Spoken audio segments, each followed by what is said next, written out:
Bismillahirrahmanirrahim. Assalamualaikum warahmatullahi wabarakatuh. Saudara-saudara, saya datang lagi di edisi spesial ini.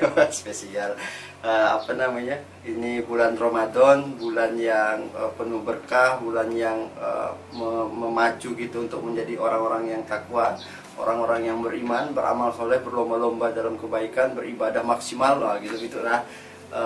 Bulan ini nih, mudah-mudahan kita bagian dari itu. Nah, saya ini mau melanjutkan cerita kemarin, cerita pekan lalu yang tentang Musa bin Nusair. Jadi saya ulangi kembali, misalnya ada saudara-saudara yang belum nonton video yang lalu. Kalau udah nonton sih mungkin agak mudeng, agak paham gitu. Tapi kalau yang belum nonton kan tak tahu. Jadi kenapa saya menceritakan ini? Ini berawal dari penyesalan saya ketika saya pergi ke Eropa, ke negeri Spanyol. Pada waktu itu sekitar tahun 2012 itu saya datang ke sana itu dalam rangka jalan-jalan biasa aja, euforia sebagai traveler gitu-gitulah, bertemu dengan orang, menjadi bagian dari pengusung ideologi liberal lah macam itu. Padahal pada waktu itu saya punya kesempatan yang luar biasa untuk mempelajari Islam di sana, atau minimal tuh melihat jejak-jejak sejarah Islam lah yang 8 abad membentang di wilayah Spanyol itu, Spanyol, Portugal, sebagian Perancis. Tapi itu tidak saya lakukan karena ya memang pada waktu itu saya memang dalam kondisi yang tidak taat. Nah, beberapa tahun setelahnya alhamdulillah saya bertemu Islam, konon kabarnya mendapat hidayah lah gitu kan. Nah, setelah bertemu Islam itu saya belajar sejarah Islam, mulai dari sejarah Nabi Muhammad SAW, kemudian dilanjut oleh Khulafaur Rasyidin. Dan pada saat mempelajari itu saya menemukan fakta yang luar biasa dari Islam. Betapa Islam ini bukan cuma agama yang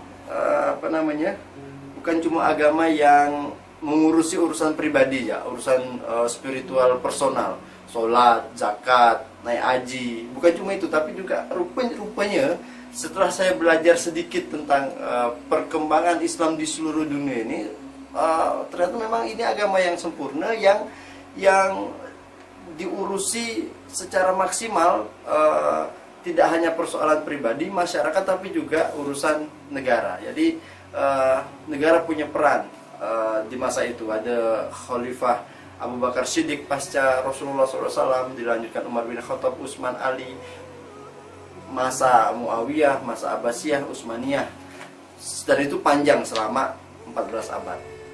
Nah, dalam rangka itulah video ini dibikin, saya ingin membayar rasa sesal itu, sekaligus berbagi apa yang saya dapatkan sedikit dari apa yang saya pelajari. Nah, minggu lalu kita cerita tentang Musa bin Nusair. Musa bin Nusair ini salah satu gubernur Afrika Utara yang akhirnya mampu menjadi pelopor takluknya Andalusia, Eropa, Spanyol yang pada waktu itu dikuasai oleh orang-orang Gotik, orang-orang Gotik. Nah, kemarin kan saya janji untuk menceritakan kisah selanjutnya, tapi sebelum itu saya pengen berbagi tentang gambaran tanah Andalusia sebelum didatangi kaum muslimin. Jadi sebelum masuknya kaum muslimin yang dipimpin oleh Tariq bin Ziyad, Andalusia itu adalah sebuah tanah yang penuh dengan konflik, kemudian barbar itu istilah yang diberikan oleh orang-orang Roma terhadap situasi lingkungan yang hari-hari itu perang, bodoh, kemudian gelap gulita. Sering kali terjadi perebutan kekuasaan, misalnya suku-suku Jerman, suku-suku Gotik, Jerman kuno maksudnya, suku Gotik, lalu ada orang-orang Roma yang membuat orang-orang di sana itu terbelakang. Nah, posisinya kan secara geografis itu kan di atas Afrika Utara. Jadi itu dipisahkan selat yang kurang lebih jaraknya itu sekitar 12 km. Nah, di bawah Andalusia itu ada Afrika Utara yang sudah dinaungi Islam. Nah, sebelum masanya itu di tahun 600-an itu sudah Islam sudah sampai di sana. Sebelum masanya Musa bin Nusair itu daerah Afrika Utara itu sudah ditaklukkan oleh Uqbah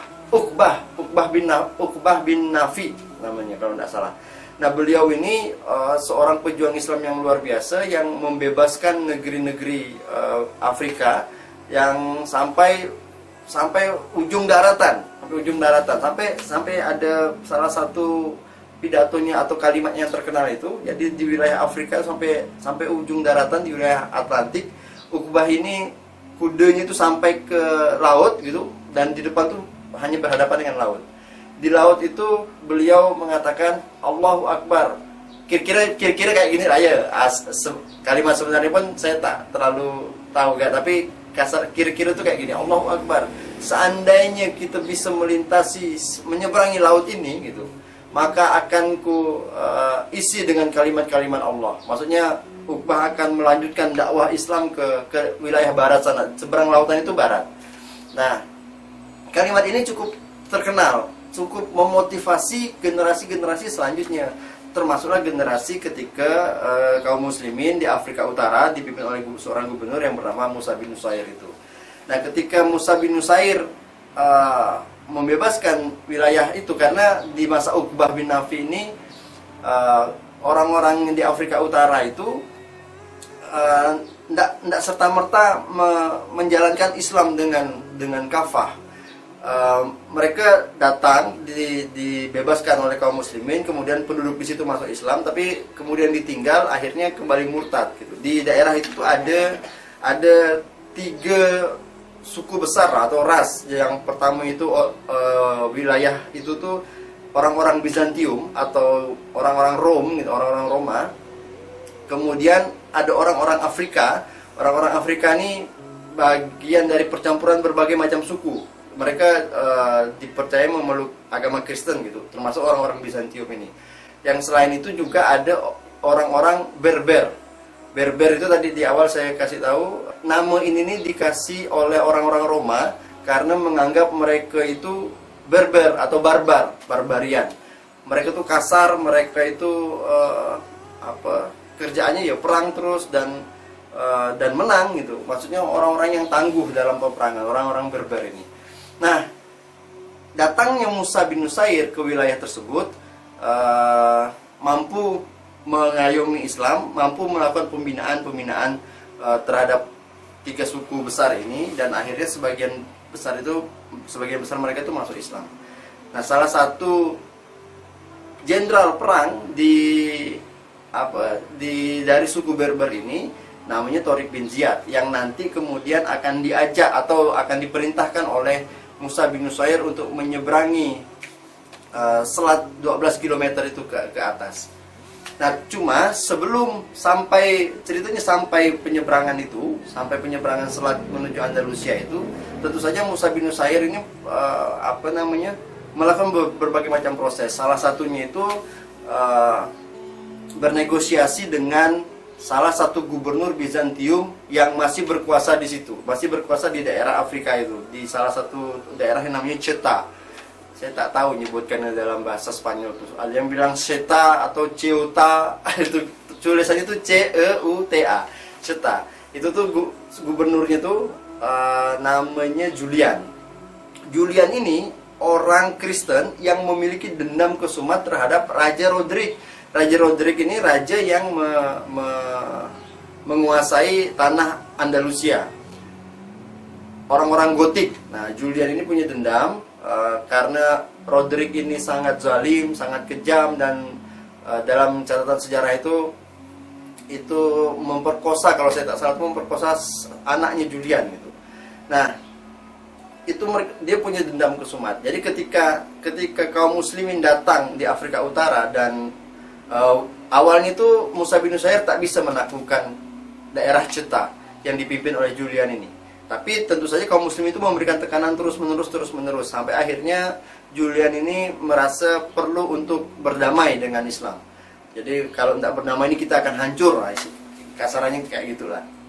Akhirnya mereka bikin perjanjian damai, dan tidak hanya melakukan perjanjian damai, tapi juga Julian itu membantu kaum muslimin untuk ikut menyeberang ke atas ke wilayah Roderick, ke wilayah Andalusia, orang-orang Gotik di sana, karena sudah ada berita bahwa kaum muslimin akan menyeberang ke atas. Kalau dalam dikalkulasikan itu ya tentu saja tidak ada apa-apanya secara jumlah. Orang-orang itu yang orang Islam itu jumlahnya sedikit, itu akhirnya berangkat atas bantuan Julian, dipinjamkan kapal-kapal oleh Julian, armada-armada perairan oleh Gubernur Julian ini. Akhirnya mereka berangkat lewat komando orang Berber yang sudah masuk Islam bernama Torik bin Ziyad. Nah, ini kisah yang sangat populer, saudara-saudara, kisah yang sangat mendunia lah. Kalau sudah ngomong Andalusia, udah ngomong Spanyol itu pasti ngomongnya Torik bin Ziyad. Pasti ngomongnya selat 12 km itu yang akhirnya dikasih nama beliau, Gibraltar, Jabal Torik. Jadi dalam bahasa Arab di daerah situ tuh ada bukit atau jabal atau gunung dan berikutnya nama beliau Torik. Jadi oleh orang-orang Spanyol disebut Gibraltar.